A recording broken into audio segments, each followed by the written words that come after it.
Tone Deaf is the journey of a musical theater nerd, bringing musicals into the life of their musically challenged spouse. The reactions to the musicals are real and mostly unedited. This show is rated explicit for mature content and strong language. Now sit back, relax, and have a laugh. You're listening to Tone Deaf.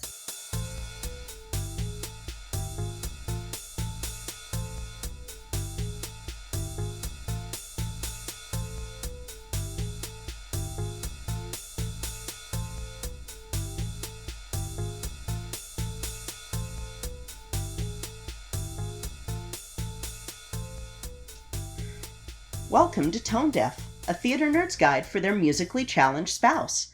I'm Kay, a musical theater nerd. I'm Warren, and I'm musically challenged, and we're now sponsored by the Barker and Lovett Bakery. Wait, the Barker and Lovett Bakery? Babe? Well, that's what I'm assuming with the box we got on our doorstep. I mean, it was unsolicited pies, which are the best pies, but they were addressed to Kay and Warren instead of Samuel and Rodriguez. So I think that we have a sponsor. And they're paying us in pies. Yeah. I think maybe they were, sad that the pies got burned up in our last episode and decided to do us a real solid. They even have a copy for us to read later, so I figure we can eat them in the intermission while we watch the next show for our Spoopy month. I don't think we want to eat pies from this Baker and Lovett pie shop while we watch this show. Pie shop, babe. It's not the Barker and Lovett pie shop. Right. What kind of pies did they send us? I was gonna wait until later when we read the copy. Oh, yeah, sure, babe. We can wait until later to find out what's in the pies. Look, I know Sweeney Todd has something to do with people pies and cannibalism, but this was the Lovett Pie Shop, and not Todd Pie Shop. It's perfectly fine. Besides, I realized you were using the pulled pork in the pies that we were joking about last episode, so I'm not worried about eating people. So, just tell me about Sweeney Todd. Right. Okay, so, we're doing Stephen Sondheim's Sweeney Todd. The last time we visited with Sondheim was all the way back in West Side Story. And I almost went down a rabbit hole with this one, so I'm going to do kind of a condensed history of the character before we get into the actual musical. Partly because we're a musical theater podcast, and partly because I feel like this is more pomegranates and pitchforks territory anyway. So, oh, maybe we need to do a tie-in episode with them. That would be fucking sweet. So, Sweeney Todd was a serial killer character who first appeared in the Penny Dreadful, The String of Pearls, which was written by either Malcolm Reimer or Thomas Pickett Prest, or Edward P. Hingston, or George McFerrin, so they don't know or who Albert wrote it? Richard. Yeah, they don't know for sure because there's a lot of attributions for this because Penny Dreadfuls. Okay. Which, Penny Dreadfuls, because I know that'll be the next question. God damn it, you know me so well. Were these cheap stories that were published weekly. Okay, so that's why they're Penny Dreadfuls, is because it was just a cheap story that you could get. Yeah, and they're usually crime stories or horror or just things whatever like was that. popular and selling at the time. Yeah. And String of Pearls ran from 1846 to 1847 in Edward Lloyd's The People's Periodical and Family Library. And Sweeney Todd, the demon barber of Fleet Street, was the story's antagonist. He was a barber serial killer who would have his partner in crime. You're eyeing that box from our sponsor kind of weird, babe. Yeah. So they would bake the victims into the pies, and there's some dispute regarding whether or not what the true origins were of this character and whether or not Sweeney Todd was an actual person, Warren. Look at it. Hey. I may not know my genealogy, but I doubt I'm related to Sweeney Todd. Yeah. There is a bit of a historical basis for this, though. Because there was an urban legend in Dickensian London regarding the dubiousness of meats used to fill pies. I assume that's kind of where the term mystery meat came from. Yeah, and they mostly would say, the pies were filled with dogs or rats or cats or people. And in the Dickens book, The Pickwick Papers, the character Sam Weller even states, "When you know the lady has made it, and it's quite sure it ain't kitten." which will be important later. So, yeah. When you're sure the lady has made it, but you're not sure it's Well, kitten? you know it's not kitten. So if a man makes the pie, Oh, gotcha. then it's kitten. If it's a woman, then you know it's really... Gotcha. I get it. I'm slow to the party. You're fine. So Sweeney Todd was a hit, and he even became the subject of a String of Pearls melodrama adaptation written by George Dibdin Pitt, which is where the catchphrase of Sweeney Todd's "I'll polish him off" became popular. And I'll polish him off? yes. It sounds like a masturbation joke. I'll invite Nova for a quick polish off, you know? So what's interesting about this is the String of Pearls serial novel had God. not even been... No. Yes. Polishing off someone will create a string of pearls. God.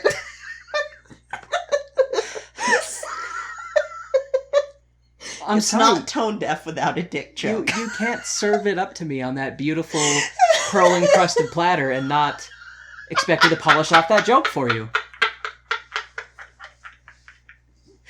I have a certain amount of predictability that I am obligated to maintain. Listeners appreciate feeling safe and secure, knowing that they can expect certain things to happen.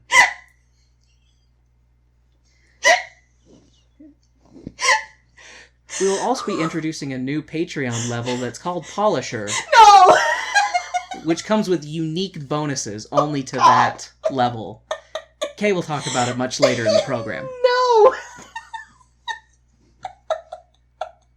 I'm sorry, dear. Whew, okay, so... I've derailed you too much. I was gonna state that, the S&P melodrama was actually written before the novel had finished. Like, the serialized novelization had finished. Okay, so they basically pulled, like, an anime. They made an anime before the manga was done. Yes. And people were like, why is it not as good as the manga? Well, and it was like a case of, we don't even know how this is ending, but we're doing it. Oh, so it's now also Game of Thrones as well. Yeah, They pulled Game of Thrones. It was more a Game of Thrones than an anime, but still there.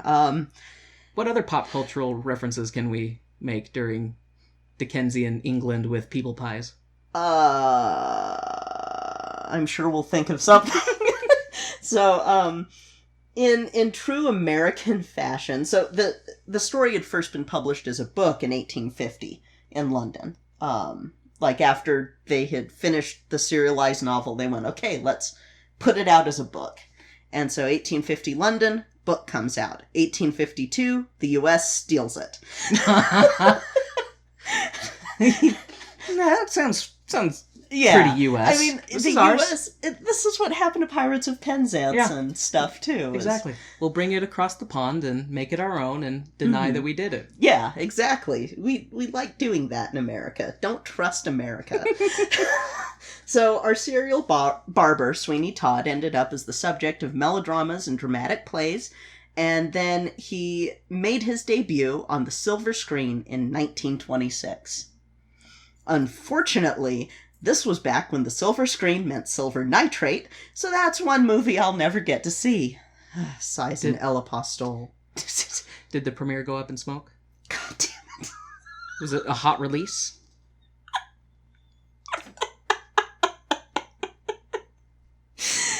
Thank you for easing some of my pain with humor. I thought about kept going, then I was like, no, I've derailed us too much.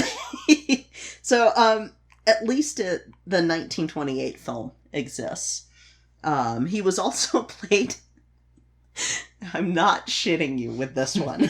Oh, this will be good. He was played by Todd Slaughter in 1936. This is the part of the program where Warren stares at Kay blankly, and she has to suffer the realization he has no idea what she's talking about. The name, Todd Slaughter, played Sweeney Todd. It's a pun on his name of Slaughter! Damn it. Here I'm like expecting you to name like a Brad Pitt type thing, like this popular person of the time did this. You should know this, Warren. But no, it's the basic level of love language that you and I have is just puns. Yes. And I fucking failed. It's okay, babe. It's okay. You were expecting it to be, because I'm a silent movie buff, so it's like, oh, she's doing a silent movie, except for this wasn't in the silent era. This is still black and white. Yeah, it was pre-Technicolor era, but oh my god, that is the best way to say black and white. Pre-Technicolor era.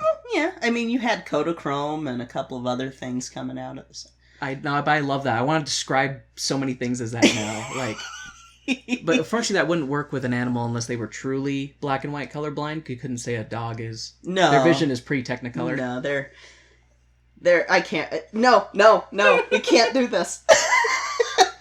Back on track. Back on track. So, after Todd Slaughter played him, he was the subject of a 4-act melodrama in 1962. But things were about to change for old Sweeney, because the melodrama age was ending for a little bit.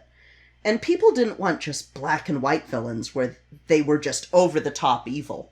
They wanted depth. They wanted heart. They wanted their villains morally gray. I guess that's where we enter Sondheim? Not yet, babe. But almost.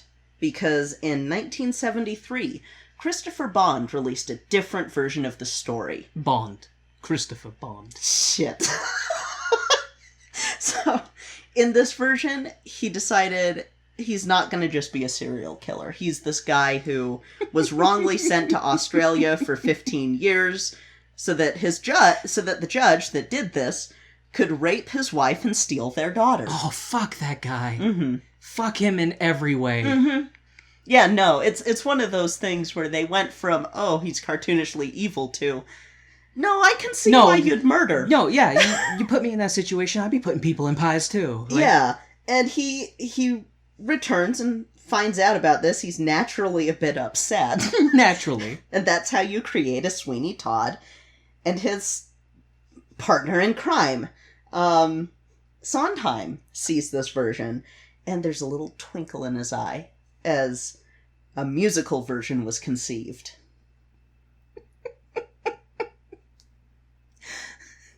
Yes, babe. What's wrong? Just people who create musicals, they have a switch in their brain that I don't think the rest of us do, where they just see a scenario before them and they think to themselves, this would be fucking great with music attached. Like, I cannot wait to do Sunday in the Park with George. Because that's also Sondheim. Oh, God. Sondheim... So, to get off track a little bit with Sondheim, he has the same sort of thing as Weber, where it's like, I'm going to make a musical about this. The difference is that Sondheim's good. And is kind of a musical genius, and we'll get into it with this show. So, I was going to say, so Sondheim has some shame, and there's lines that he won't go to. Yeah, and his stuff is definitely more artistic. And we'll talk about it in a bit with Sweeney Todd, but that's, his stuff generally is more dark. He's the same person who created Into the Woods. And then when we do Sunday in the Park with George, which is about the George Seurat painting. Seurat, God damn it. Seurat, no, I just got that out of my head. A musical for thee. God damn it. No, Warren. So it's not necessarily just the painting, but we'll get into that show later. But when you're saying, looking at a scenario and making a musical about it, Sondheim kind of does that too. Another show of his, there are a few shows of his that'll be very interesting for you. If I was more musically talented, I could see making spoof musicals and it's like just for comedy reasons. Yeah. But I, as you know, am tone deaf and can't do much with that. We'll do Hot and Bothered later, so. We should crowdfund that. Yeah, we should. So, with this show, he has sort of the same thing, and the reason for, and this is again where, in my opinion, Sondheim's better than Weber. There, I said it. Sondheim was struck by the weight of the show and how these different ideas were brought into this show that was once reserved for melodramas, or into this character once reserved for melodramas, and it basically changed everything about the story. So instead of it just being, oh, I'm a bad guy, I'm the bad guy. it was like, hey, this bastard sent me to Australia, then raped my wife, took my kid, and, fucking ruined everything. You know what? This, oh my god, there's a decent parallel between Sweeney Todd and what's his face from Count of Monte Cristo. Actually, that was one of the big inspirations for the play version of Sweeney Todd. So okay. I'm glad that you caught that. Well, you know me. I love me some Count of Monte Cristo. Yeah. This is the movie remake. I've never read the book because I've heard that I wouldn't probably like it as much.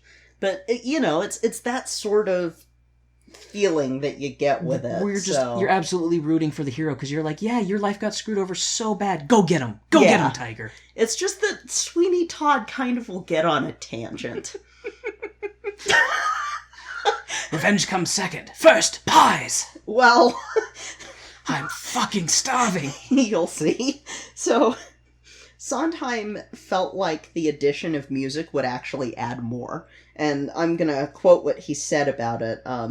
What I did to Chris's play is more than enhance it. I had a feeling that it would be a new animal. The effect it had at Stratford East in London and the effect it had at the Uris Theatre in New York are two entirely different effects, even though it's the same play.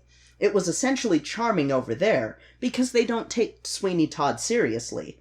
Our production was larger in scope. Hal Prince, rest in peace, gave it an epic sense, a sense that this was a man of some size instead of just a nutcase. The music helps to give it that dimension.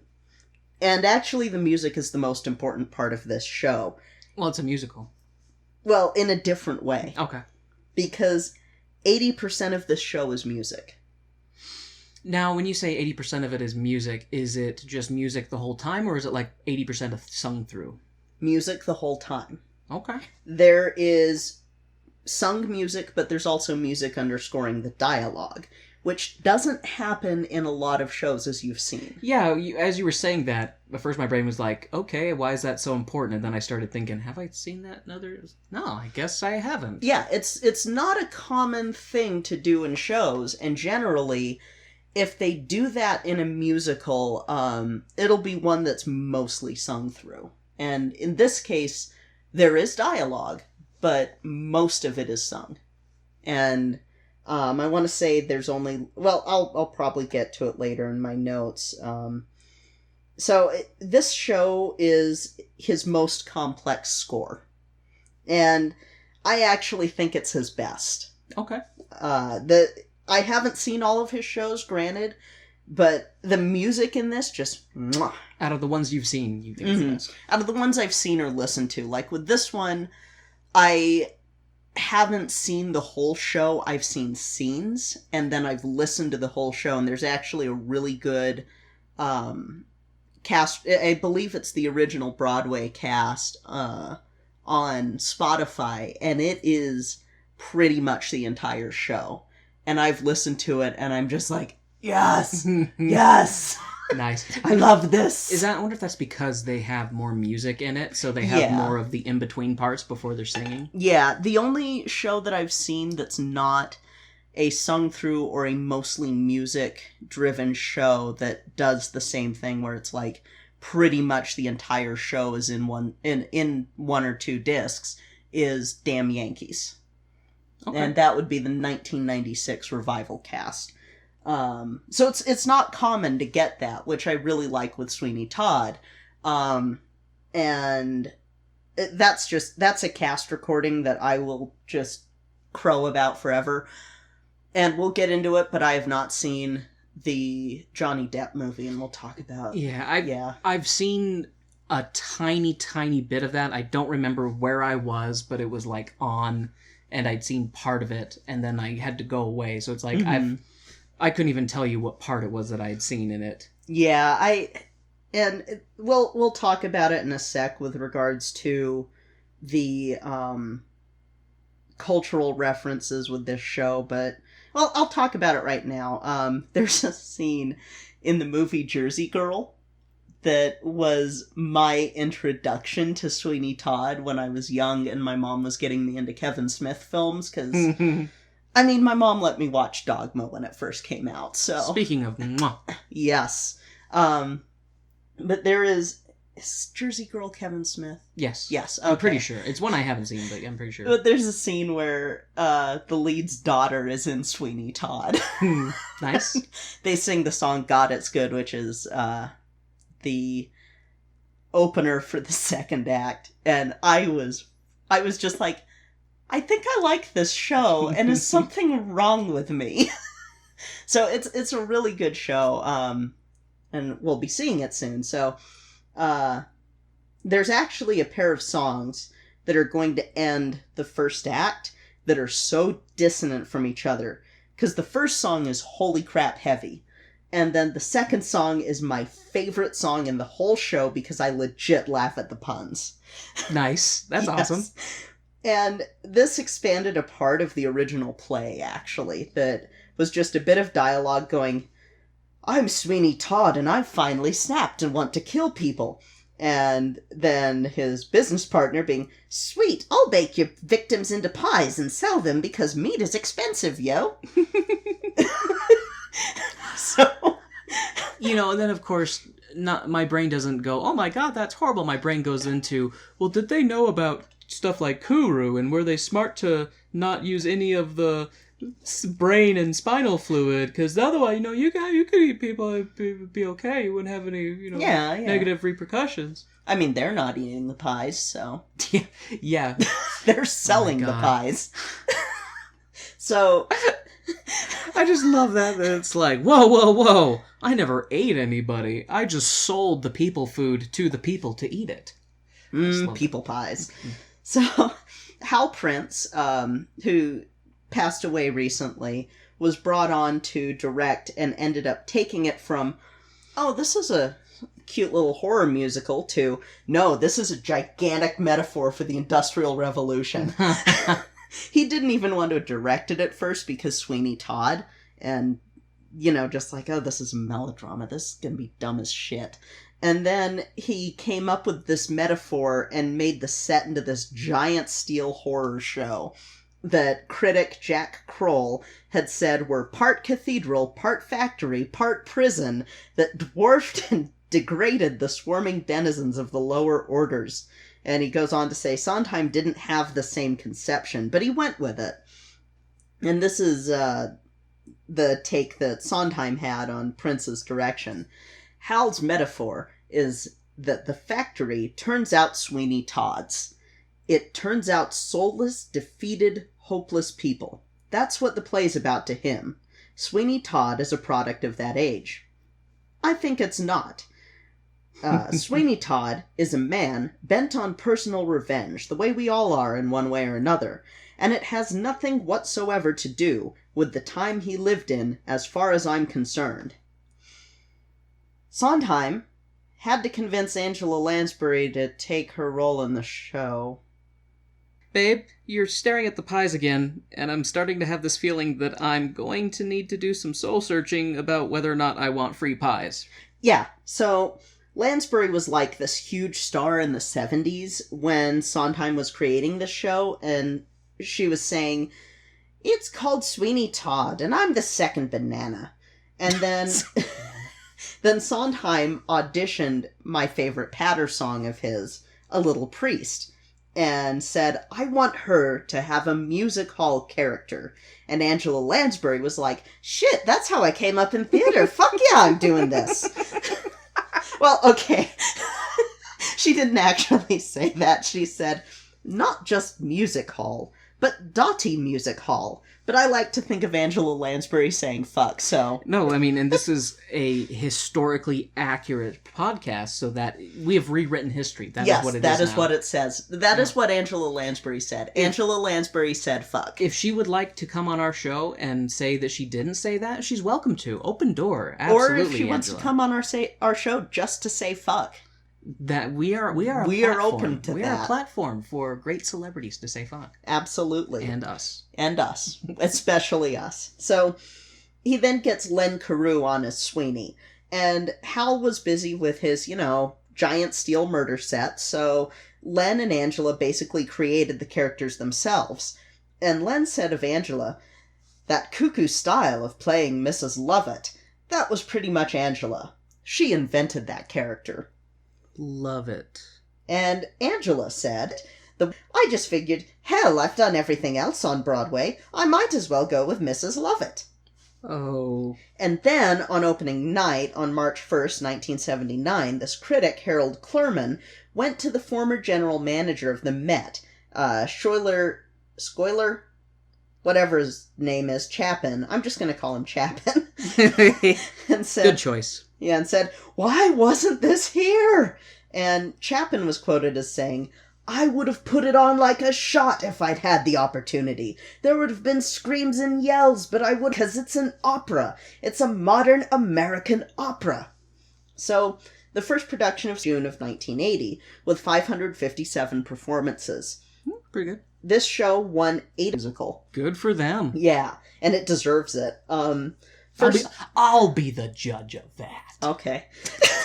The first national tour began in 1980 with Angela Lansbury and George Hearn, who had previously replaced Carew at the end of the Broadway run, A&E, in September of 1982. And this is the version we're seeing, and I'm so flippin' excited. And this version was also rebroadcast on PBS and Showtime. Kay is so flippin' inside. If Kay is so flippin' excited, she didn't say fuck. I know. That's how you know. That's how you know I'm excited, because I said flip. That's like a big swear word. Watch your flippin' language. So, there was a North American tour in 1982 as well. So this is more than just the U.S. This is the U.S., Canada, and Mexico. Mexico. It premiered in London in July of 1980 to mixed reviews. But it won an Olivier Award for Best Musical, so suck it, critics. And it only ran for 157 performances. It was revived twice on Broadway, once in 1989 and once in 2005, and 4 times in London, 93, 2004, 2012, and 2015. There was a movie in 2007. This show was also revived in LA in 1993 and off-Broadway in 2017. What about the movie, Kay? What about the movie in 2007 with your favorite actor? There's a movie in 2007 and Johnny Depp was in it, and I don't want to watch it right now, so we're watching Angela Lansbury. There have been productions in Australia, Manila, Barcelona, Mexico, Wales, South Africa, all over the place. This is a popular fucking show. So, and like I said, it's been referenced in a lot of stuff too. My most notable one that comes to mind is the Jersey Girl scene. It's also pretty interesting musically. Sondheim himself calls it a black operetta, so like a dark operetta. He uses at least 20 leitmotifs in the show. 20 leitmotifs? Mm-hmm. L-I-E-T, motifs. A leitmotif is a short musical phrase that indicates a specific noun, like, person, place, or thing. Like, in Steven Universe, each of the characters has their own leitmotif. Lions would be, let's see, da da da da da da da da da da da da da da.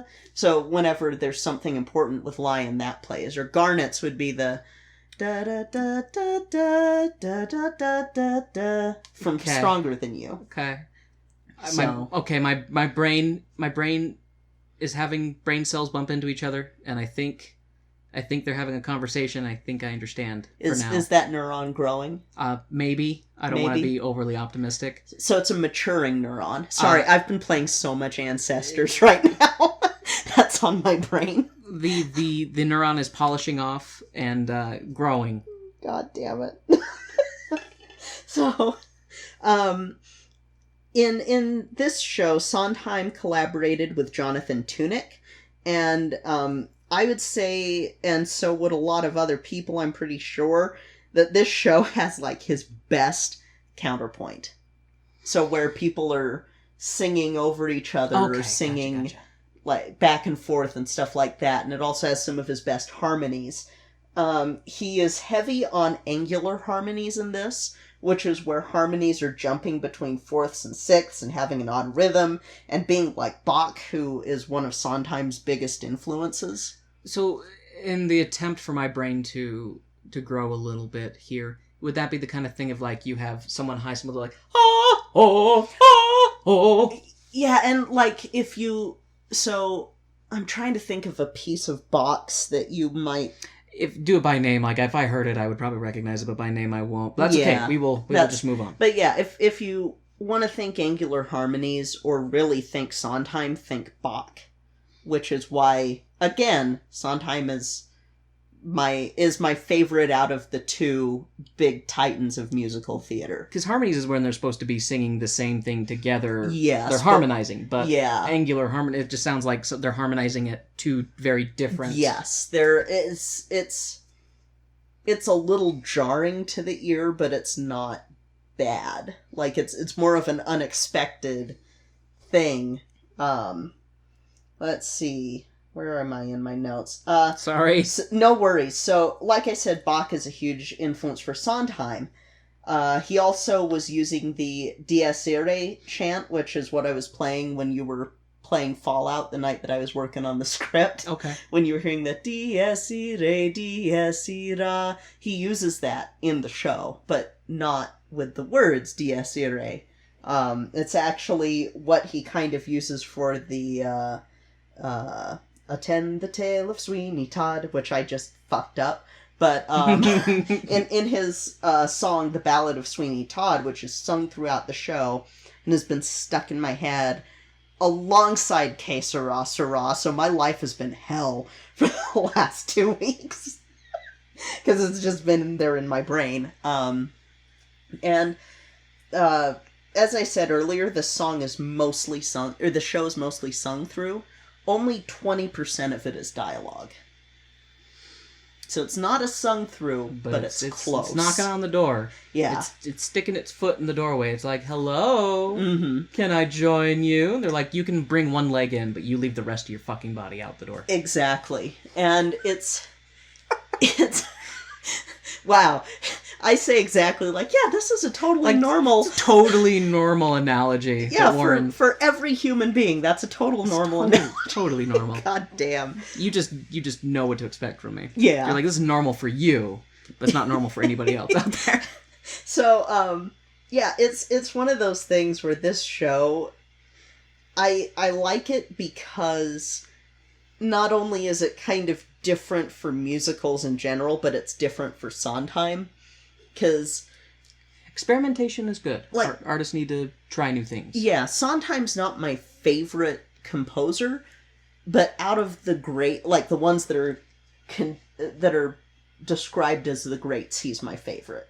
Because Andrew Lloyd Webber, as I've said before, in the Discord channel, I feel like he's the McDonald's of musical theater. Sondheim's Popeye. Well, no, he's not Popeyes, because that's not a good analogy. He's the... Well, Weber tries to have more mass appeal, where Sondheim tries to have more substance. Yeah, Sondheim has a lot more substance to his stuff. So maybe Sondheim would be more the... I wouldn't put him as Ruth Chris Steakhouse. I think we're hungry with these food references. I do too. God damn. So, yeah, let's not talk about that. Let's head into intermission then, and I guess you need to read this copy for our sponsors. Yes. I mean, maybe. It's not related. It's Barker and Lovett Bakery, and not just Lovett. Hand over the copy, babe. Okay. Our sponsor for this week is Barker and Lovett Bakery.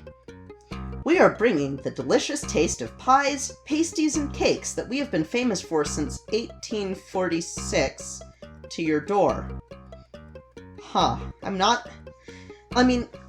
Okay, looking at this, it doesn't seem too worrisome. I don't know, maybe the owners are just capitalizing.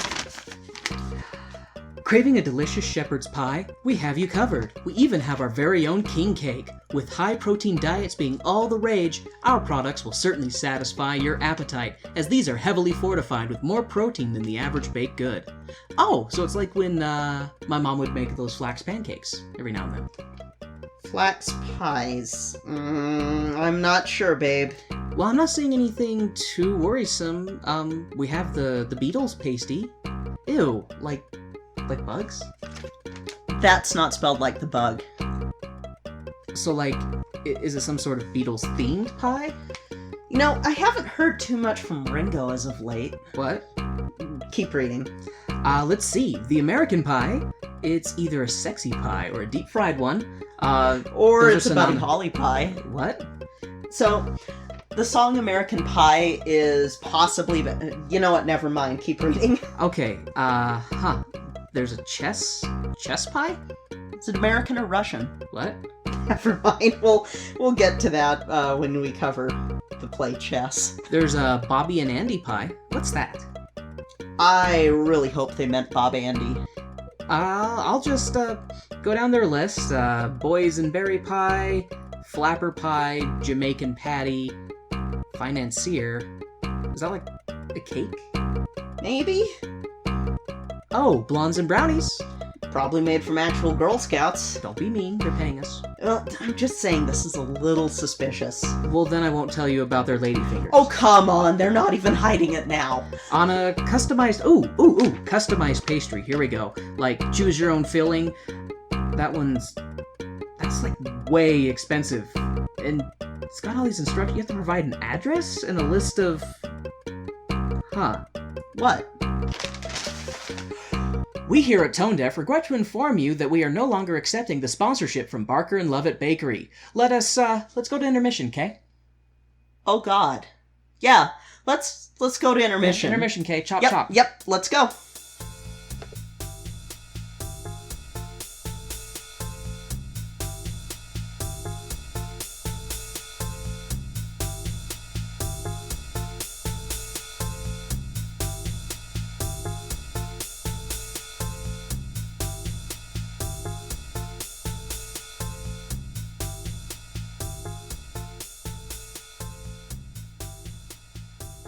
Hi folks, we wanted to take a quick moment to thank our Patreon sponsors. Thank you to our stage crew sponsors, Jasmine Wu and Reagan, and our producer circle sponsor, Bianucci. Thank you so much for your continued support of our show. We truly appreciate it. Now let's hear a word from one of our favorite shows, History on Blast.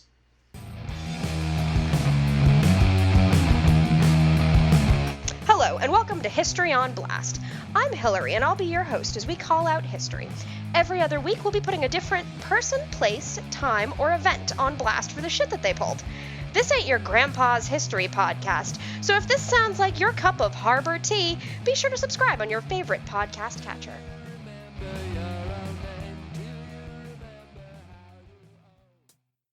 And now, the lights are going down and the music is starting back up, so let's hop into the second act of the show.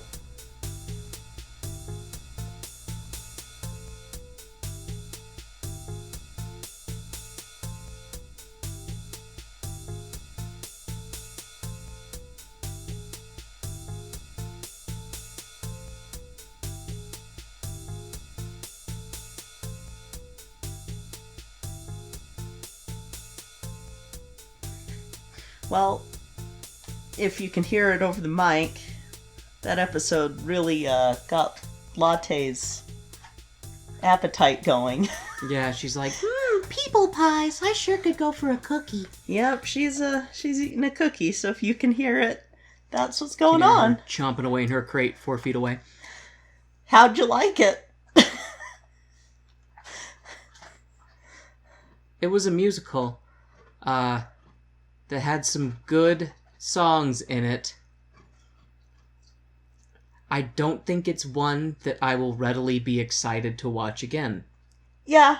Yeah, it's a rough show. Because it's a bit rough in the feelsies Yep. area there. Yep. And I don't like it. I don't like how it ends. I don't like all the terrible stuff in it. It had some funny moments. Mm-hmm. It has some great music and all that musical theater stuff, but yeah. But no. Yeah. Just a lot of no. It's a different I hate how this ends than your usual I hate how this ends. Touché. So, Sweeney Todd, the Demon Barber of Fleet Street, is not a fair title to give, because if you've been through what this guy has been through, you'd lose your shit too. Yep. Not to get too long into the title of this musical, but for real, seriously you guys, what the fuck? Don't call a man a demon just because he slits people's throats and then has his partner bake them into pies. A better title would be Sweeney Todd, the barber who wanted revenge on the fuckface who stole his daughter and assaulted his wife. Fuck that guy. It's my alternate retitling of this show. The whole thing? The whole thing. Okay, I like that. It's the whole retitling. I like that. I don't think I can do the whole thing into the episode description, but... What we'll just do is you take the first letter of each word. That's how you make the I title. could do that. Okay, that's our title. It's gonna... Did someone just roll their face across the keyboard? Just... Did Kay get sick of Warren's shit and just home rowing? For those of you who don't know what home row is, it's when you smash a keyboard across someone's face. Yep. So, Yeah. we're an informational podcast. Yes, we are. So the show opens up with two men walking on stage and pulling down a mural of a beehive, I think. That's what it looked like to me. An ear-piercing shriek is sounded at the falling mural, and the screen fades to black. The darkness fades, and the stage is full with ragged English folk who proceed to sing about the ballad of our hero, the straight-laced, straight-razored vigilante Razorsmith. Oh, I ruined it. Not Razorsmith, Scissorsmith. Speaking of our Scissorsmith, he pulls into the port on a young man's dinghy. Anthony, we learn his name is, and by clever and deductive reasoning, we learned that this corpsey-looking, clean-shaven fella is Sweeney Todd. A random filthy hobo woman comes out of the shadows asking for alms from Anthony, and a bit of the old splitting the hedges, parting the bush, bury the spotted dick. How are you liking these dirty English sex puns? Float in your dinghy. Float in your dinghy. About as I like him about as well as I can't do this. This is too hard. Just kidding. You okay? Yeah. I'm sorry that it... Yeah. This is a feelsy show. It's okay. Sad. Yeah. I like a happy ending. This doesn't have a happy ending. It has an ending. Yeah. Well, it is Spoopy month, and the Spoopy musicals don't generally have happy endings. How dare you bring logic into this? The filthy hobo woman also propositions Todd and is told off. She recognizes him, but I'm sure that tiny crab of a foreshadow will itch at us later. Sorry, I'm getting a little tongue-tied. You're fine. Yeah. So there's a game that you can play with this. That's how quick can you catch on before Todd does? I caught on pretty quick. Same. I caught on pretty quick. Yeah, when I first listened to it, I was like, oh. Yeah, with her whole, like, where's this gonna go? You look familiar. I know you. I was like, hey, this guy's been gone for 15 years. This person is crazy, but I bet there's more to this than just a throwaway line, especially the fact that she's a reoccurring character throughout the entire show. Yeah, so we won't say who this is yet, Not yet. Just we'll see when you guys, the wonderful audience, catches on. Just know that there's some filthy hobo woman foreshadowing in this. After turning away the filthy hobo woman who wants to have sex with both Todd and Anthony, Todd and Anthony move away from the filthy hobo woman, and Anthony tells Todd that if he needs his help, he would help him. Todd tells Anthony no, that Anthony is too innocent of a man, and Todd has seen the deep, dark pit full of shit, and doesn't want Anthony to fall victim if he can help it. Todd... There's a deep, dark world and a terrible pit.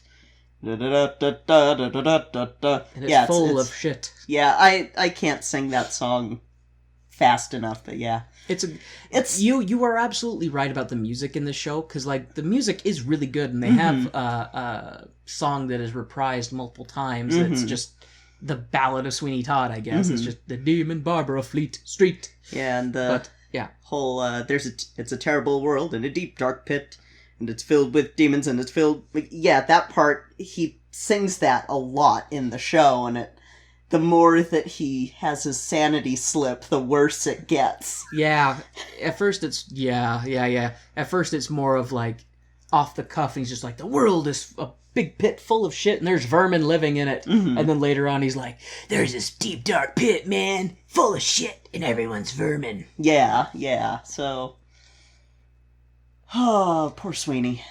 Todd enters a local pie shop to grab a bite, and is treated to a woman's advertising pitch about how her pies are the worst in all of London. But at least she doesn't make her pies with cats, because cats are too quick for her to catch. That should be a t-shirt, Kay. Poppin' pussies and pies. Or it could be the name of a punk band. Warren, I think that you've come up with our next shirt. That could be the name of this episode, Poppin' Pussies and Pies. That could be. We are explicit, so... So Todd spits out the pie that he's eating at the behest of the pitiful pie maker, who tells him about how hard times are. Todd inquires why she doesn't rent out that vacant room above her shop. She proceeds to tell Todd that a terrible tale of Benjamin Barker, a man who was destroyed by a crooked judge who wanted to fuck Benjamin's wife and send Todd away on trumped-up charges. And that's... Yeah, Todd has had enough of Peggy the Pie Maker's story and erupts on her out of agony of hearing about his wife. Peggy is like, I knew it was you! I knew it's you, Benjamin Barker!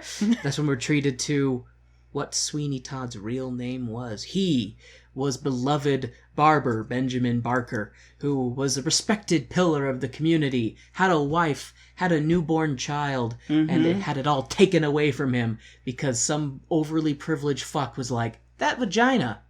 I want to be in that vagina. Oh, yeah. This man is with that vagina? Well, I don't want this man to be around anymore so that I can be with that vagina.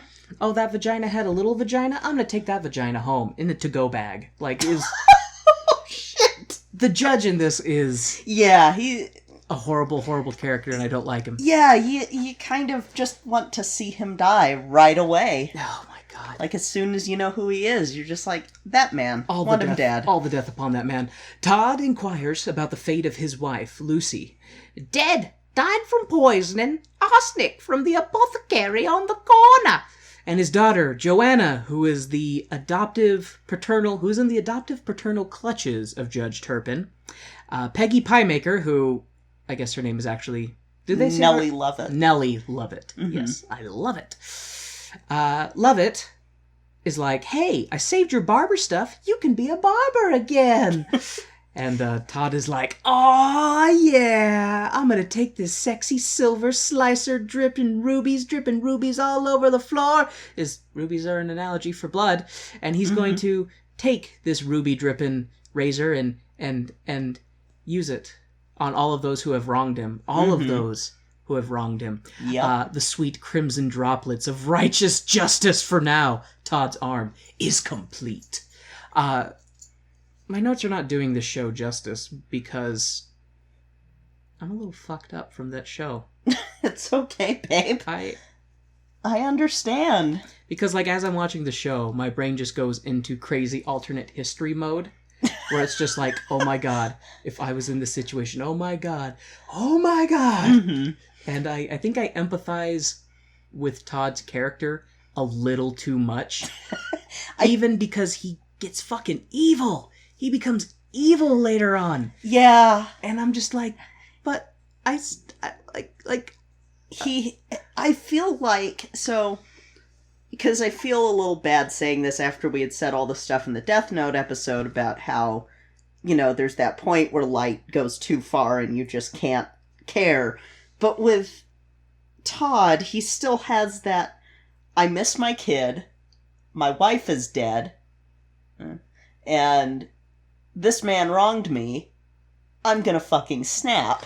Well, You can see where his sanity snapped and why, whereas with Light, he was just sort of like, I want to be the god of a new world. Todd's sanity snaps when he decides, you know what?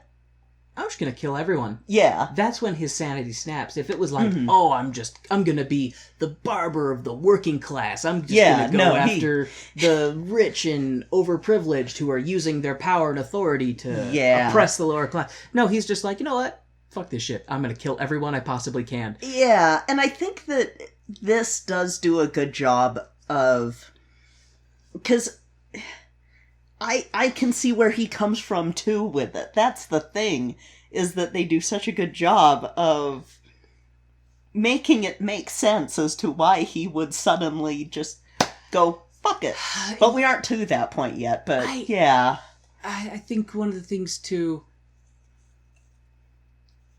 because we had kind of joked about how this is similar to the Count of Monte Cristo. And I know that the book is different, and all I've seen is a movie version, but there was this tiny little part of my brain that was hoping against hope that the show would have a slightly happier ending. Yeah. And then we got to the ending, and that hope died. And then it was resurrected as a skeleton because it's Spoopy month. And then that skeleton proceeded to, I don't know, create an army of other skeletons because necromancy, because Spoopy month. Yeah, and then it did the skeleton dance on my hopes and dreams. I want to say that Sondheim shows you're not going to have that sort of coming away going, oh, okay, but you will. Sorry, what are the other Sondheim shows we've seen? We've only seen West Side Story. Oh, that's right. And that was a collaboration with a bunch of other people. That was sort of his first. Yeah, and West Side Story too. Fuck you, Sondheim. Okay. Okay. So Todd's BFF, Anthony the Sailor, follows his dinghy to a young woman singing about birds. I think. She definitely mentioned birds during the song, so I assume she's singing about birds. Joanna goes back into her home, and Anthony is brought face to face with the filthy hobo woman from the earlier scene, who, again, is like, Give me money and I'll let you dock your ship in me harbour. You dip your log in me boggy swamp, and other sexual analogies. Anthony presses hobo woman for information about Joanna and her house. Anthony decides to buy a songbird to woo Joanna, and we're treated to the horrific detail that the salesman blind the songbirds because, you know, they don't behave unless you do that. Fucking hell. Yeah, so the treatment of animals, and especially birds, in early to mid 19th century was pretty horrific. You should hear what they did to crows, ravens, and parrots to get them to talk. So, it's horrific. It's horrific, and it was one of those things that that scene, before that point, when Joanna's singing, she's singing to the birds and sort of talking about, why do you sing even when you're in this cage, and, you know, even my lark doesn't sing. And the way that she's singing kind of mimics a bird's song a little bit. You had mentioned that because she had the vibrato and was really doing the high vibrato-y stuff. Yeah, and so it mimicked the sound of a lark, and she's using a lot of analogies about being caged up, because that's what she is in Judge Turpin's house. And then there are these birds that will still just sing. And then you find out that they sing because they can't see, so they don't know if it's day or night anymore. And, yeah. And then it sort of gives you the whole, wow, everybody's just shitting on everyone in Dickensian London, huh? Everybody. Dickensian be shitting, for sure. Yeah, fuck these people. Yeah. Anthony tries to give his, blind songbird to Joanna, but is rudely interrupted by creepy-ass Judge Turpin, who tells his bodyguard to get rid of Anthony. The bodyguard, let's call him Blobsworth for now. Beetle Bamford. It's Beetle. I just didn't know that yet. Puts Anthony's blinded bird out of its misery with a neck snap finishing move, and threatens to do the same to Anthony. Anthony is successfully chased off, after a quick song about stealing Joanna, and Judge Turpin gives us a really, really, really creepy rape vibe with his stepdaughter. That sounds a lot nicer than kidnapped hostage, because that's in reality what she is. Uh-huh. And it is so creepy, because he comes home, he sees Anthony swooning over Joanna, and he's like, "Get out of here! Get out of here!" And then he goes up to Joanna, and he's like, "You better not have been encouraging his attention." She's like, "No, Father, I only want to obey you." He's like, "You're looking so pretty." And you could tell, like, her skin, she was like, oh God, like, she picked up on his meaning right away. And I had this look on my face. It's on our Twitter. That Kay laughed and took a picture of, and I was petrified I was mortified. And Kay took advantage of me, folks, for cheap laughs. It was an impressive frown face, and it was very similar to the frown face that I had when I first... On a lighter note, snake oil salesman. A dirty, shitty little rat of a young man is selling piss in a bottle and claiming it will cure what ails ya. Of course, it doesn't do a taint's weight of good for anyone, for anything. Todd points this out, and the proprietor of the elixir is very upset someone would dare call his piss in a bottle a scam. Todd challenges the phony Italian barber to a shave-off, and to no one's surprise, he wins, wagering a mere £5 to his sexy-ass razor. The sleazy Italian barber packs up his mobile lie cart and buggers off the scene. It turns out that the man who murdered Anthony's bird was in the shave-off crowd, and his name is Beetle. Something like that. Beetle comes up to Todd and is like, "Hey, I know you. You look familiar." To which Todd is like, Yeah, you know who I am, huh? Who am I? Someone you screwed over, maybe? Or can you not keep track of all the people whose lives you destroyed, you twisted fuck? He's like, "Yeah, you don't know me." Beetle is like, "Okay, yeah, I guess I don't know you, but I'll be coming over to get a shave." To which Todd is like, "I'll give you the closest shave you've ever had, motherfucker. I'll give you such a close shave." We then cut to Todd's new shop. A little off the top is what I've named it. Where our hero is visited, not by Beetle Bastard Face, but by Gucci Barber, who wants his £5 back. Turns out he knows Todd is really Benjamin Barker. And one other thing, he's not Italian. He's Irish. He was a boy who Todd would hire to sweep up hair. The not Italian Irishman tries to blackmail Todd, but Todd don't play that game and decides to give him a Colombian necktie instead. Do you know what a Colombian necktie is? Yes. Okay. Jesus Christ. And no, folks, that's not what he does. Might as well. He's halfway there. Well, he doesn't dispatch him with the razor yet. He just chokes him out and knocks him out for a bit and throws him into the trunk. And then... I thought he did use the razor. Not yet. Because then... Okay, gotcha. Sorry. Of course, me looking down, typing notes and stuff, I must have missed that. Because I saw the part where I thought he'd killed him and he just dumped him in the trunk. Yeah. But that's right. He opens up the trunk later and then slit. Yep. Okay. We find out, in the next scene, not only is Turpin a corrupt judge, but he's also a creepy old fuck who plans to marry Joanna to keep the boys away from her. What the fuck? Someone kill this guy stat. I'm so glad that they cut out the song that usually goes there. Oh God, no. This is the one you were talking about that I would have... Yeah, you would have been even worse off hearing that song. Is it just him singing about how he can't wait to get inside that young woman? It smacks of the song Hellfire from Hunchback of Notre Dame, where he's like, it's her fault that I want her. In a way, but like he doesn't. It doesn't quite go Judge Frollo, but it gets pretty close. If I just hear Frollo and I'm like, Frollo! So, well, I'm glad they left that song out. Me too. And I think it was cut from a lot of productions.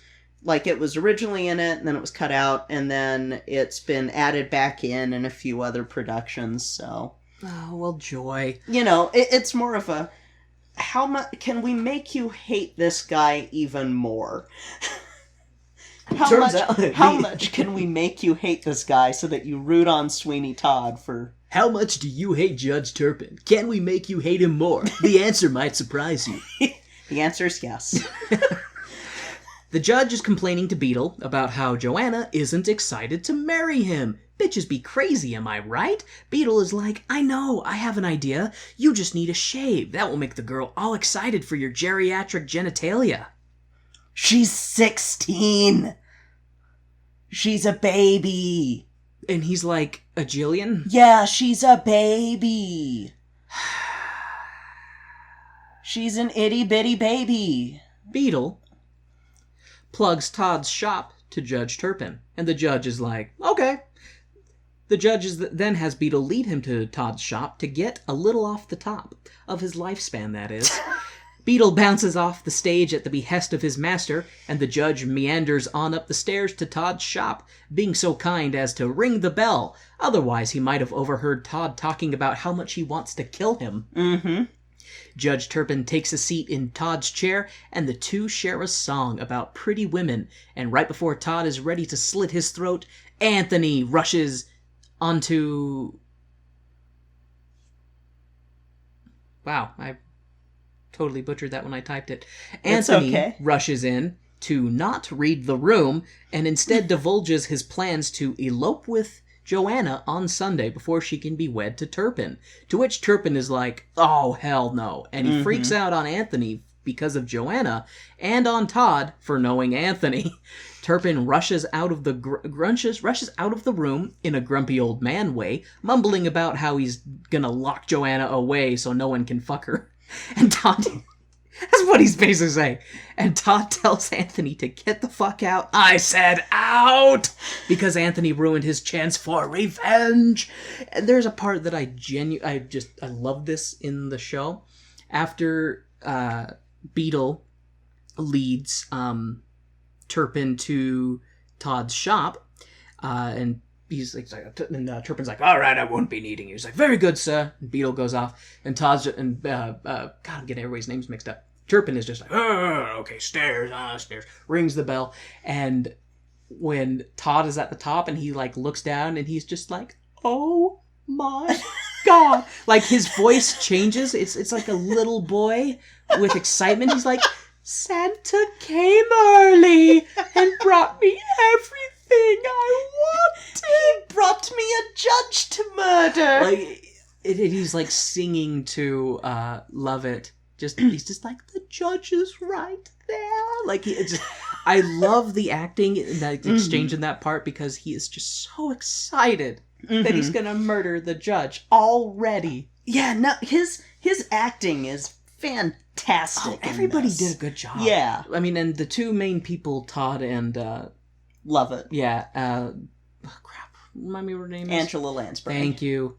Miss Lansbury, who I have seen plenty of her work, and I can't seem to commit the image of her face in my brain and attach it with her fucking name. Because I'm broken like that. So, after the botched revenge attempt, Todd gets real emo and reprises a song from earlier about how the world is shit, and now he wants to kill everyone. This is when he starts, like, this part confused me initially when they were singing it, because I thought he was talking about just going after the privileged and the upper crust. But no, he is talking about, I'm just gonna kill everyone. Anyone who comes up, I'm just gonna kill him, because fuck him. That's why. Like, yeah. Like, Todd, I want to be on your side, man. I want to be on your side, but if you're gonna have vigilante justice, you can't kill innocent people. You just can't. Yeah. It's a no. Well, and then there's his reasoning of, like, there's two people in the world. There's the people who put their foot down on you, and then the people who have their feet put or have their faces smashed down, and then there's... he said that there's the people who know their place, Yeah. and the people who put their foot in your face. Yeah, and then, like... And that's what made me think that he was going to go after just the people who are doing the foot putting. No, because then he mentions he's going to put the people who were being put upon out of their misery as well. Oh, gotcha. So he's like, everyone gets to die. Everyone gets to die, the bullies and the bullied. Mm-hmm. It's like, that's where you lost me, Todd. Yep. Okay, after Todd's emo song, Todd and... I wrote it as Mr. Lovett, Miss Lovett, then have a song to which Kay laughed her ass off. Yep. And I had a huge smile on my face the entire time. The song, of course, is about making people pies and all the people pie related puns that come along with such a song. The people pie song leads into intermission and made me oddly hungry. So, and you were so funny with that part though, because the song it's a pretty good length of song. Mm-hmm. And there wasn't a whole lot to write about it. Really, you just enjoy the song because, oh my god, like, I wish I could do it justice. You could probably do it better than me, but they'd be like, what it'd be like, how, they're basically treating people's professions as if it were like a cut of meat or Yes. a type of meat. This one's a bit stringy. It's the fiddler. No, that's not the fiddler. That's a piccolo player. How can you tell? It's piping hot. Yeah. Exactly. Like, what was the one that they talked about? Like, try this. Oh, it's greasy. But just, yeah. But they're talking about eating people and how apparently people's meat has a texture and consistency related to the profession that they occupy. I want the general, with or without his privates. Yeah.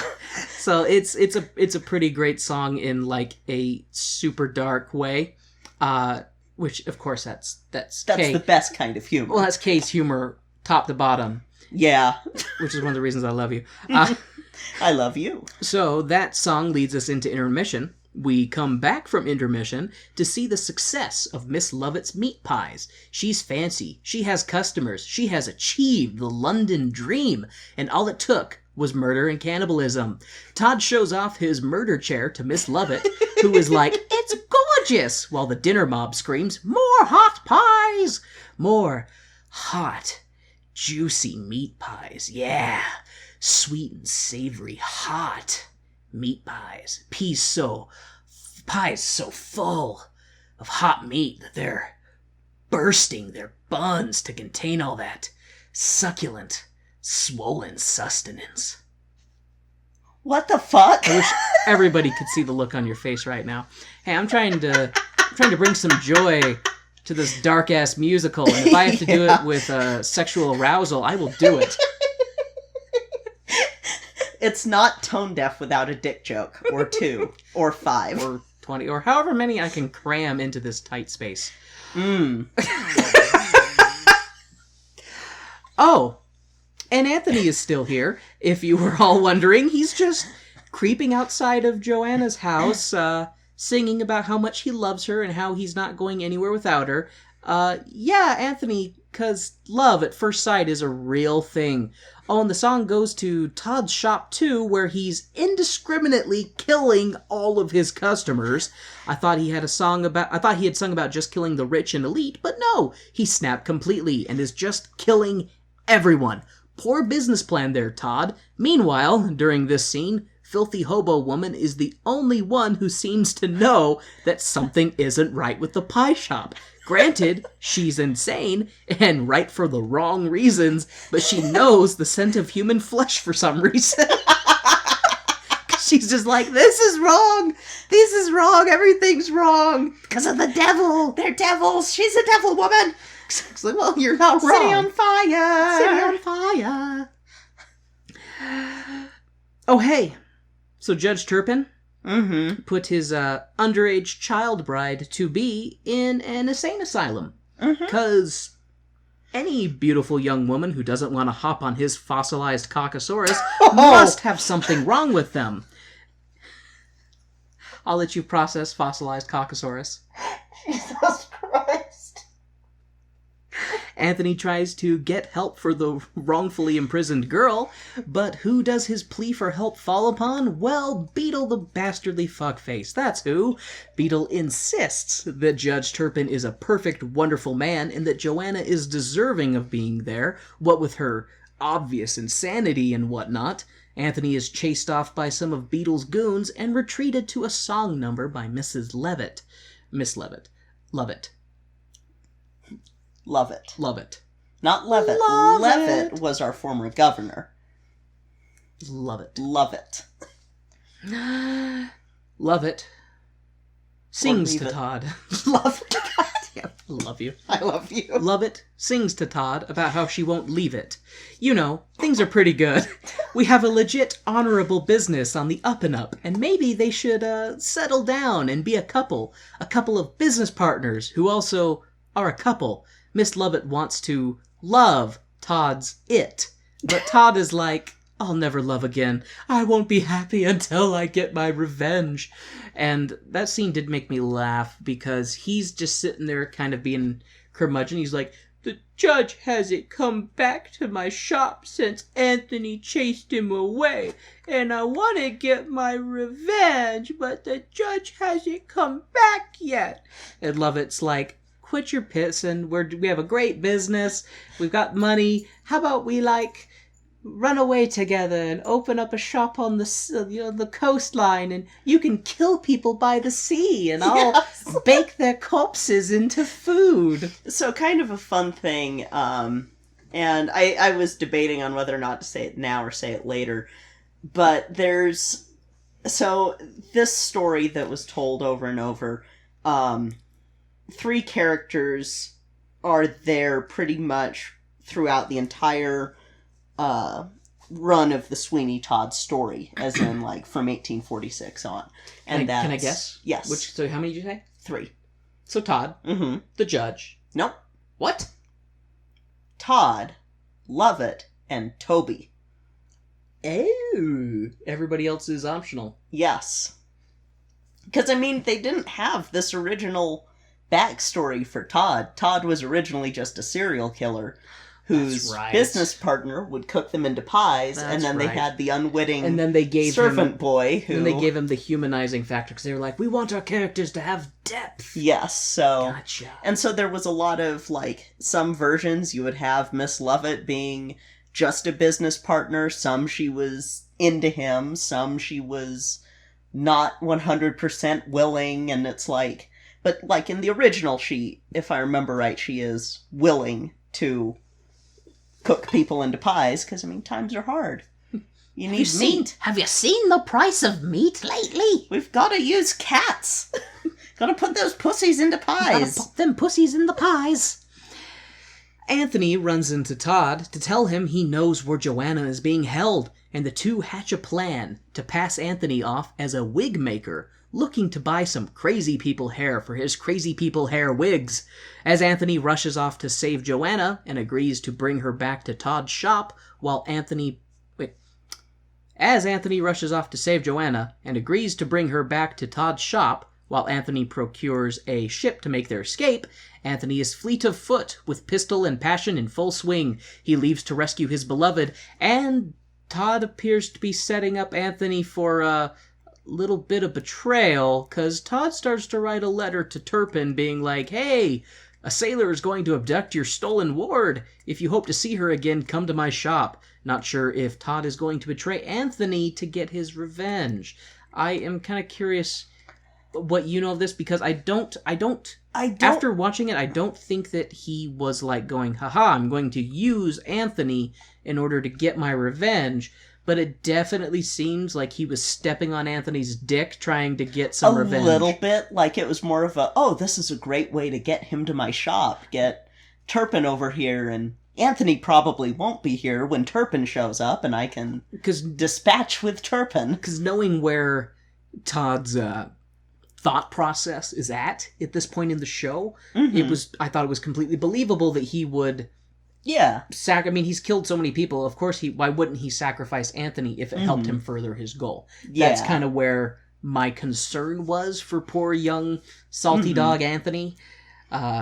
Yeah. Yeah, I can totally see that. Okay. I think... But you don't think that's what it was at all. You I think don't it was think just like so. a happy convergence of coincidence? He was like, Yeah. this will help Yeah, me. because he also probably knew that Turpin wouldn't get to Anthony. He'd get to him first, or at least he hoped he would get to Todd's shop first. And That makes sense.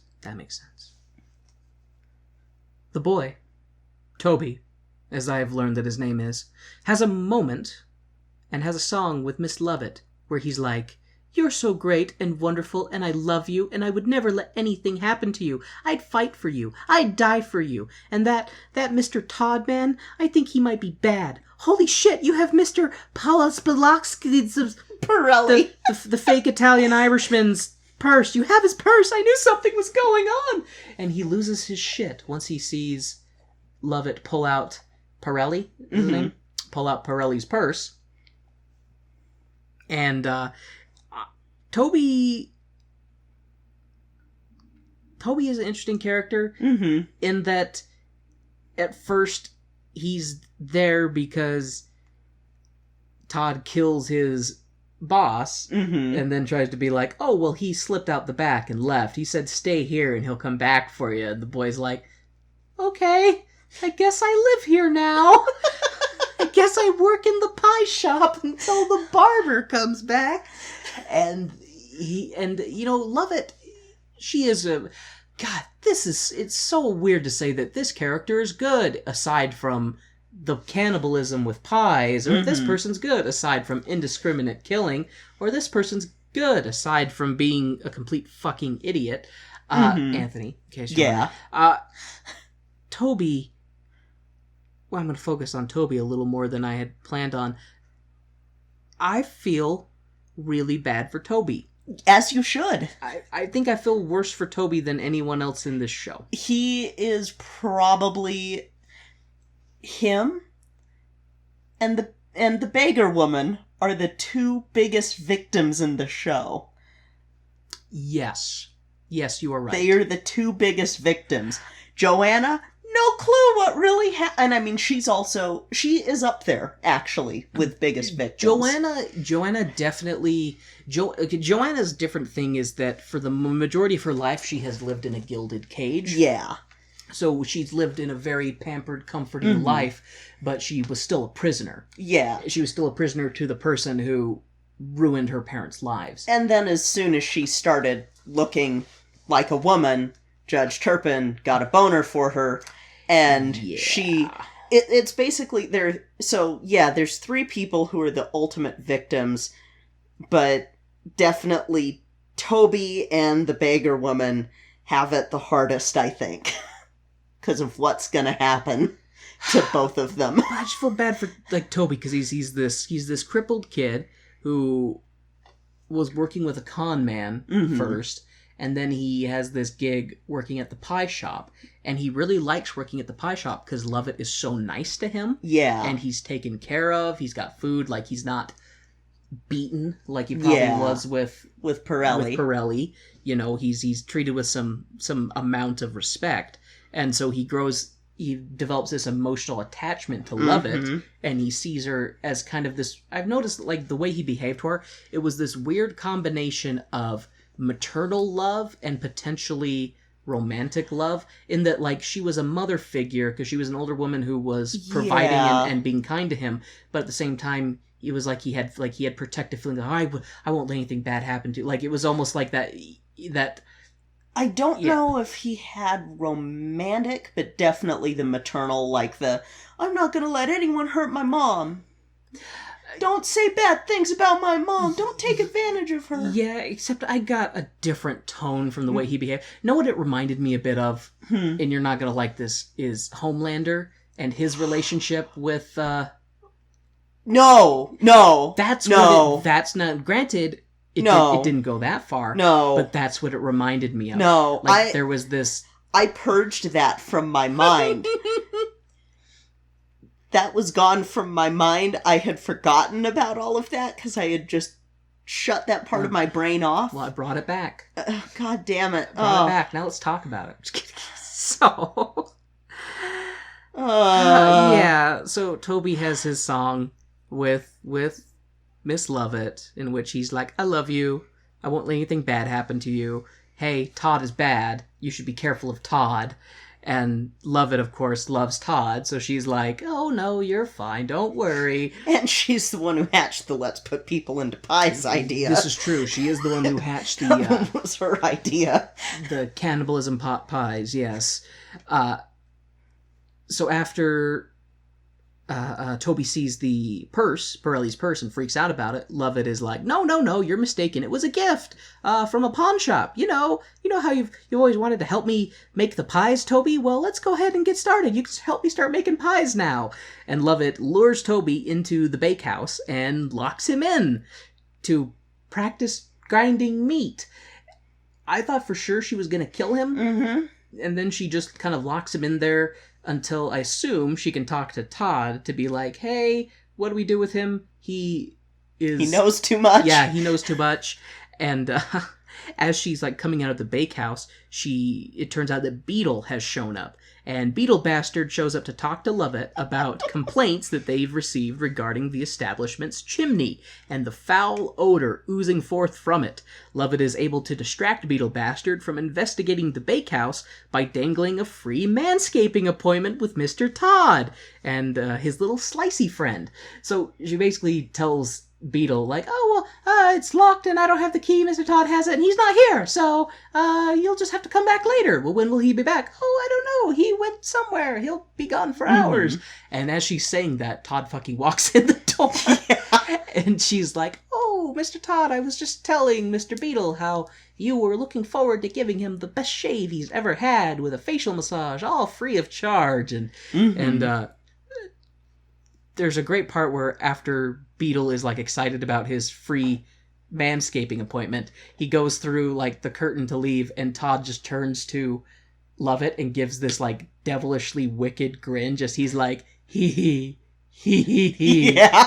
And I really like the subtle parts that the actors do, because they do a really good job of conveying a lot of emotion and intent just with very few gestures, and I particularly like the subtle parts of this show. Yeah. Because so much of it is in your face, and I will actually, my least favorite thing I will say about this show, I did not like the constant shrieking of the work horn. The work horn, it's even worse if you're listening to it on studio headphones. I would imagine, because at work. It just blasts in both sides of your ears and it meets in the middle and just reverberates there. Because I did not, every time they would do that horn, I know they did it to show scene changes, but they also did it at like every time that Todd would like slit someone's throat and hold up the razor, they would do it then for like dramatic effect, I would assume. Yeah. And every time they did it, it just felt like someone was taking a tiny little needle and poking me in the ear, and I didn't like it. Oh, no, it's not great.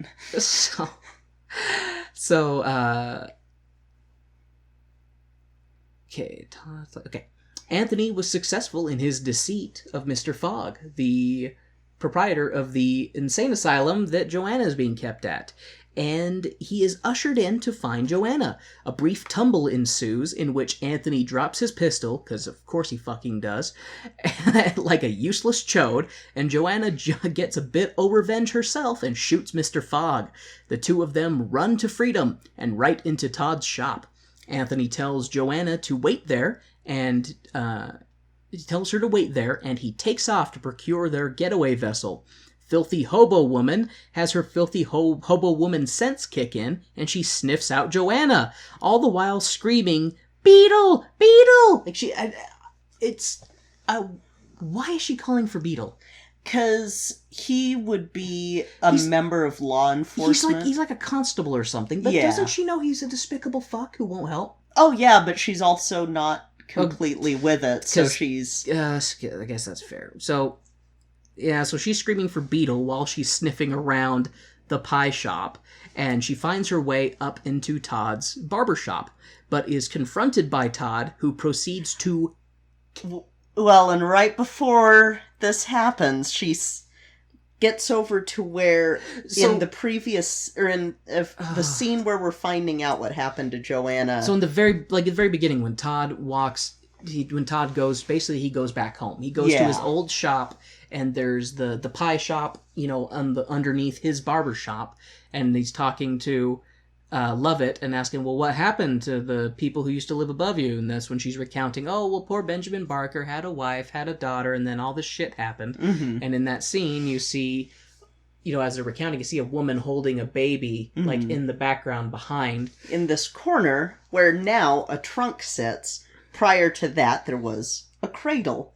And she sees that area, and she mimes picking up the baby and holding it, and starts singing a little lullaby. And then when Todd comes in and confronts her, goes, wait, don't I know you? And then that's when the judge shows up, and he's basically like, I don't have time for this. So he just slits her throat, pushes her in the fancy chair, and sends her down the meat chute into the bakehouse. And if you haven't caught on by now, you will soon. Yeah. Oh God. So because she's babbling, and she won't leave his shop. She almost botches his assassination plans for the judge. After dumping the hobo woman's body, Todd tells Turpin that Joanna is safe and that the sailor did not harm her, and that his abusive lesson has taught her well. She now wants his dinosaur dick. Excited at the news, Turpin decides that a close shave is in order. Very close shave. Yep, he plops his ancient arse in the chair, and Todd lathers him up and is getting ready to do the shave thing. Todd reveals his true identity and splits Turpin right as the man realizes who Todd really was. He's like, Benjamin Barker! And that's when he slits his throat. He dumps the body as normal, and he tries to leave. Stumbles across Joanna, who is pretending to be a man. Todd decides, well, I guess I need to murder you too, and he tries to, but Joanna gets away. Todd rushes down to the bakehouse and hears Lovett screaming. The judge was not quite dead yet and was grasping at her with his bony hands. Todd rushes down to help her dispose of the bodies, and realizes the filthy hobo woman was Lucy, his wife. Yep. Who poisoned herself and did not die. The resulting poisoning left her light in the head, as they put it, much to Todd's dread. Lovett tries to be like, yeah, I didn't tell you about your wife, but I was trying to protect you. Also, I wanted that dick. You're not mad at me, right? To which Todd replies, ha ha, of course, Lovett, you silly goose. Of course I'm not mad. Now help me take a look at the oven real quick. Say, could you climb inside and check it? Great. I'm gonna close the doors. We don't want to lose any coal or wood or whatever we're using for a fucking fuel source in this time period. So yeah, Todd throws Lovett in the oven and then proceeds to go and weep over Lucy's body. Toby, who is now crazy as all hell, because he has seen not one, not two, but 3 bodies come down that chute. Yeah, he is crazy as all fuck. He emerges out of the cellar or basement or whatever it is and is like, man, there are a lot of dead bodies. Hey, a razor. Kill Todd. Toby grabs the razor and slits Todd's throat as he's weeping over Lucy's corpse. Todd falls to the floor, dead, the ruby river of his life flowing away from him, and that's when the Popo, along with Anthony and Joanna, rush in. Toby, being his Toby self, is like, grind the meat 3 times through the grinder to make the meat juicy and tender. The end. Yep. Curtain call. Take a bow, everyone. Hope you can sleep at night. They do end with the Ballad of Sweeney Todd again, and saying, this is the lesson of the show. People are rat bastards. The end. Yeah, people are rat bastards, so just kill everyone indiscriminately. That's the message that I take away from this show. So that's what happens is after... Because Toby, so he comes out of the basement, and he's just fucking cuckoo for Cocoa Puffs. Mm-hmm. And his hair is literally white with shock. And he looks like a walking corpse, like they did trauma makeup or whatever to make him like really corpsey looking. But then, yeah, he just... maybe you can expand upon why he did what he did, because he's so out of it. He basically, like, sees the razor, and then he picks up the razor, and he's like, "Razor! Kill Todd!" And then he just kills Todd. So what it is he sees...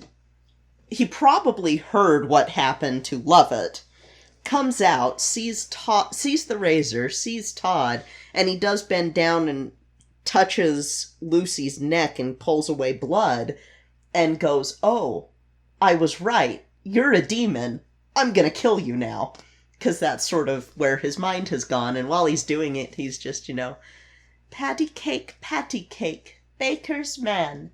Bake me a cake. No, bake me a pie.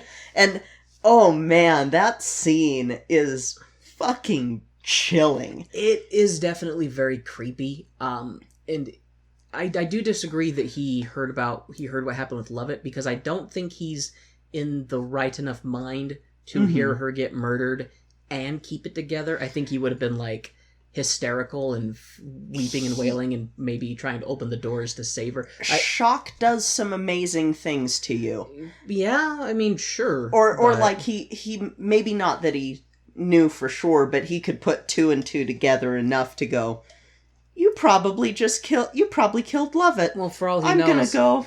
For all he knows, he doesn't know that Lovett was there, and he's like, "Lovett's gone. I will save her by killing the demon. Maybe. And that way it'll just be me and Lovett forever and ever and ever." Yeah, maybe. It's just speculation at this point. Yeah. We don't know. Kay. It's just, that ending does fuck you up a bit, because... And after, because the Popo, oh my god. It's so funny. Like, when you see stuff with cops in London before, like, because just the way that they're holding their sticks, it's so much less intimidating than, like, a pistol. Like a gun of any kind. He's just like, "I've got my stick. You stay away with that razor, or I'll give you a good sticking with my stick." Yeah, and, like, I don't know, like, I know it's dark as hell, but I have a love-hate relationship with the ending, because you would love to see Sweeney Todd end up happy, but he went to he already crossed that event horizon, and once Lucy's gone, he would rather die, because once he realizes what he did, he's just like, fuck it, because he doesn't fight when he gets his throat slit. He's just sure. Yeah, he lets it happen. It also is quick, so, I mean, but... Just the way that fucking show ends. How it just... Toby just got to grind the meat. Toby goes back to grinding the meat. There's 1, 2, 3 dead corpses, 4 if you count what's in the oven. In the room, and then the cops come in with Anthony and Joanna. Yeah. Oh my god. Know what it kind of reminds me of a little bit? It reminds me a little bit the end of Batboy, when the fucking animal control guy shows absolutely. That is... Yeah, I think that's where Batboy's ending comes from a little bit, because... Everybody's dead. What happened here? Yeah. And the only person to talk about what happened is Cuckoo for Cocoa Puffs Toby. Yep. And Toby doesn't even know for sure. He's just like, gotta keep grinding the meat into the pies. No, Toby has gone bye-bye. Toby is gonna be... City on Fire Boy. Toby is gonna be going to Mr. Fogg's asylum. That's where he'll be living. Yeah. Because he's criminally insane now. Like, he's There's nothing to help him now, because he has seen hell. Oh my god. Because first he sees the beetle come down. So actually let's see. He's seen the beetle come down, then he's seen Judge Turpin. I think they'd already processed the beetle by that point, though. No, because the beetle comes down the chute, because Toby starts banging on the door, and he bangs 3 times after... Todd kills the beetle. Oh, gotcha, he sends the beetle down, because that's their code. And then later on, Lovett is like, the beetle went down to the bake room and Toby's in there and he's screaming his head off. Yes, 'Cause- and so Toby knows. Gotcha. That's why Toby's hair is just like white with fright, and he's just like, I'm gone. I'm What? checked out now. White with fright. But yeah, I know I've been hard on this show, but it's a good show. It's very good. It's a good show. Music is really good. Sondheim, like you say, does good This work. is my favorite of his, even though it's not a watch it all the time. Sondheim is definitely a fan of tragedies. Mm-hmm. He likes a tragic story. Yep. Sondheim does not want you coming out of his show with a smile on your face. And, oh man, just wait until we get to Into the Woods. That's one that he did after that, after Sweeney Todd. And it's one of, it's another popular one of his. I remember when Into the Woods had its most recent major motion picture. Fucking Johnny Depp again. Just stop. I remember when that happened, and I remember people talking about it. But of course, me being me, never saw it, know nothing about it, other than there's people and they go into the woods. I assume. I'm so excited. I Okay, assume. maybe we're doing that one in November. The way that the way that musicals can work out, Into the Woods might actually be about discovering the lost city of Atlantis, for the fuck's sake that I know.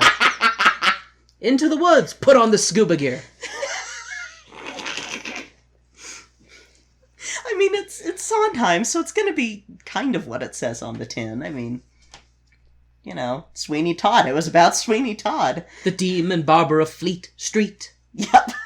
And I really like. I love the music in this show. Yeah, I'm thinking I'm lot. gonna have to listen to it on. You listen to it on Spotify, right? Yeah, and Yeah. they have the original cast. Is it the one original Broadway cast? So is that the one that we watched? Or is It's that actually the one with Len Carew, and so it's the first recording. because I think I might have to listen to it come Monday. It will have the Shriekies, so just be Aw. aware of that. But yeah, the Shriekies happen. The Shriekies are through the whole thing. Yeah, they have the Shriekies and all the scenes. Remake.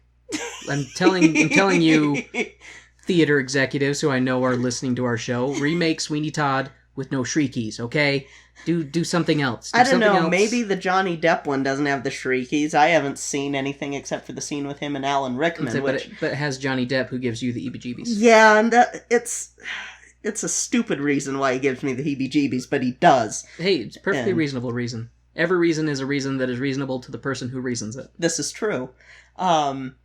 And I mean, maybe next year for Spoopy Month we'll cover that version and do like okay, we've had a year to recover. What did you think, Warren? What did you think of this version compared to this version? Or we could do it sooner. Maybe do it as a bonus episode, I don't know. Have people pay us in order for me to watch that one. I don't like Johnny Depp, but, yeah, so, other than it being really fucking depressing, it's a good show. Good music, at least. It was fantastic. As a theater production, it was very well done.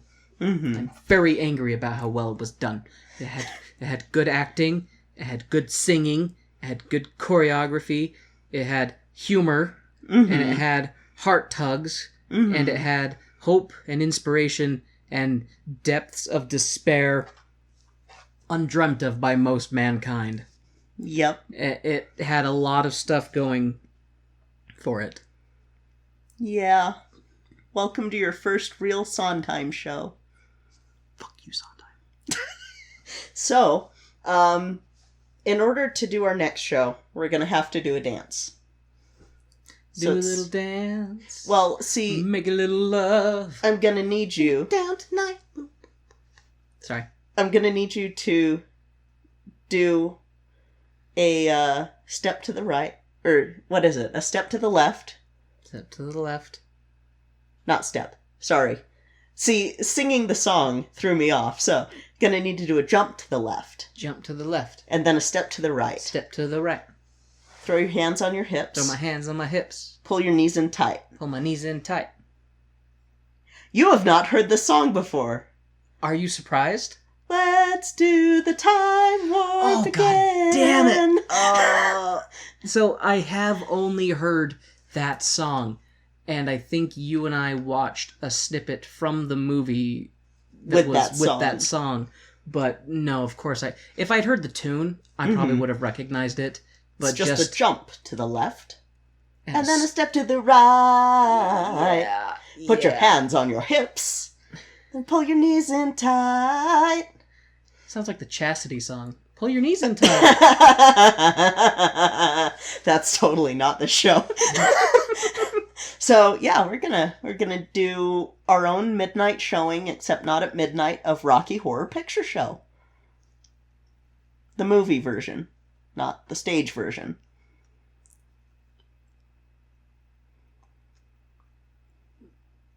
Remind me. We were talking about him earlier.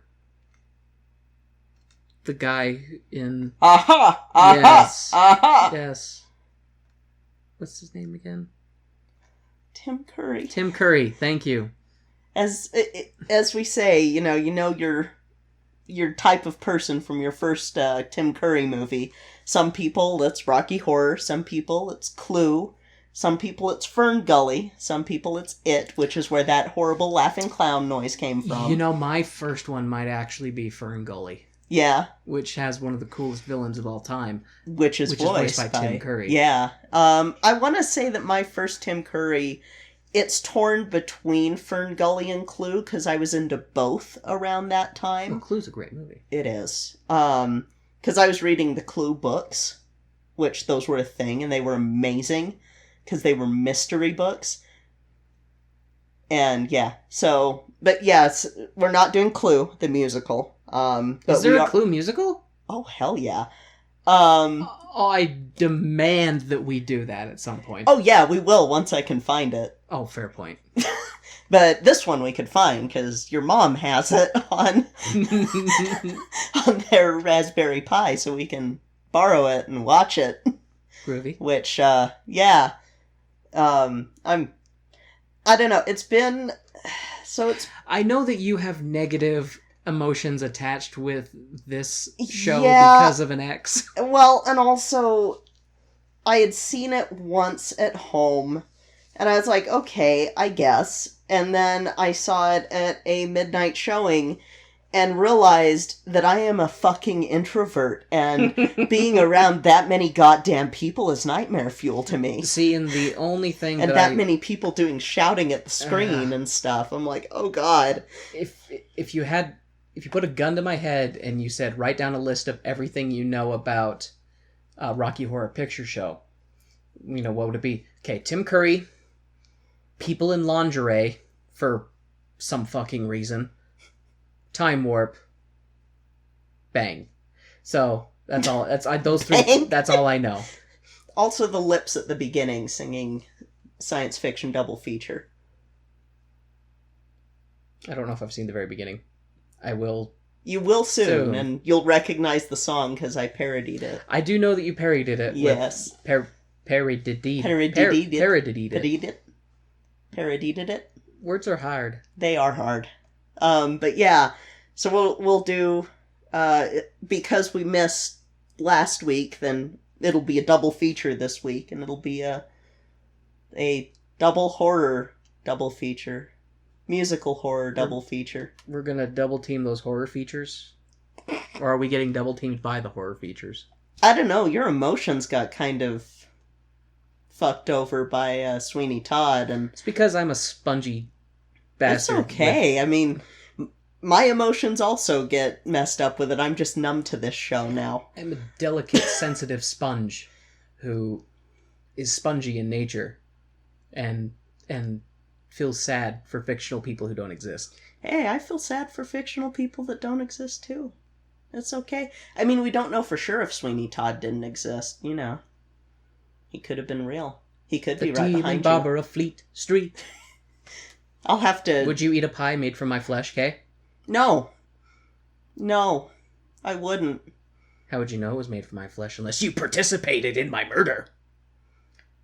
That's a fair point, actually, but if I wouldn't knowingly eat a pie made out of you. You know, I honestly wish that I could say I've never eaten human flesh. You have eaten human flesh. I have eaten human flesh. Yes, you have. Yep.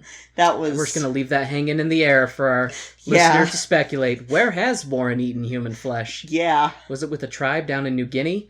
Was it on his escapades around the world when he crash-landed in Antarctica and had to eat his co-pilot? Or was it perhaps on a date night with Kay when she made macaroni and cheese and grated off a chunk of her thumb? You'll never know. Never know. Out of those 3 scenarios, which one is the most likely? So, Warren has, though, tasted human flesh. Yeah. Yep. It was like eating a piece of an eraser off a pencil. So thank you guys so much for listening to our show. We are so glad that you follow us every week. Sorry that we missed last week. Things have been hectic, and Kay and I are a little out of it, so... Yeah. Needed to take a mental health week. So sorry that we lapsed behind, but... Yeah, but we're back. We're stronger than ever. We've now gone through the ringer, or rather the grinder of emotions 3 times. That's how you get it juicy and tender. Yes. Jesus Christ. So, just thank you guys for listening. We're going to try and get out a bonus episode for our patrons soon. Because we still have the Oil of Olay musical. If you want to listen to our Capitalism Gone Wild episodes, as well as our bonus episode on the Tony Awards and our bonus episode on Paint Your Wagon, then you can join our Patreon, the $5 and up tier, at Tone Deaf Musical at patreon.com. Patreon.com/Tone Deaf Musical. Wow. I'm also a little bit out of it with the words, so... Also, if you want to visit a all-in-one hub for all of your tone-deaf needs, you can go to our website, which was lovingly crafted by Kay, which is tonedeafmusical.com. And I need to fix something with it, because it didn't auto-update for me, so I will be auto-updating, or not auto-updating, I will be manual-updating. But Kay has our episodes on our website, as well as links to our Twitter, Facebook, Gmail, and Patreon. So if you just want to remember tonedeafmusical.com, that's our all-in-one site for all of our sources. Yep, and eventually we'll have merch up on there. I just put test merch up there, so don't try to buy anything. But yeah, we will have merch up there soon. We're also going to... we have a link to the Podcast Junkie Discord server on there, which you should join. Come join the Podcast Junkie Discord server. It is an awesome place full of awesome people, and it's been a lot of fun. It's been a lot of fun. It's great. We've got our own channel on there if you want to come and say hi and talk about random stuff or even musical-related things. Yes. You know, because it is a musical podcast. Yeah. And sometimes, we'll sort of leak out what shows we're doing next a little early on there, because I sometimes will be like, oh my god, I can't wait to do this show. And also pictures of our dog. Yes, and pictures of Latte, who you heard at the beginning of the Act 2 of our show eating a cookie, because she's a good girl and she ate her dinner, so she got cookies. Yep. So... them's the rules. Yep, them's the rules, and when you have a kid, you gotta make sure that you follow those rules. If you want your food, you gotta eat your food. Eat your food before you have your other food. Yep. That's good parenting advice. That's very good parenting advice. So, if you can ensure that your child is putting food in their mouth, then you are 90% of the way to ensuring they don't die. Yep. Also gotta make sure that water goes in there sometimes. And that they sleep. Just leave the toilet lid up. That's a replenishing source of water. So, follow us every week here on Tone Deaf for great musical theater reviews, but not so great human-child parenting advice. That is very fair and accurately put, Kay. Good job. Yes. So, that'll be it for this week. Join us next week for Rocky Horror Picture Show, where Warren loses his Rocky Horror virginity. That's a thing, by the way, is being a Rocky Horror virgin. Will it be a rocking good time or a horrible experience? you will be the judge of that. So that'll be it for this week. I'm Kay. I'm Warren. And this has been Tone Tone Deaf. Deaf.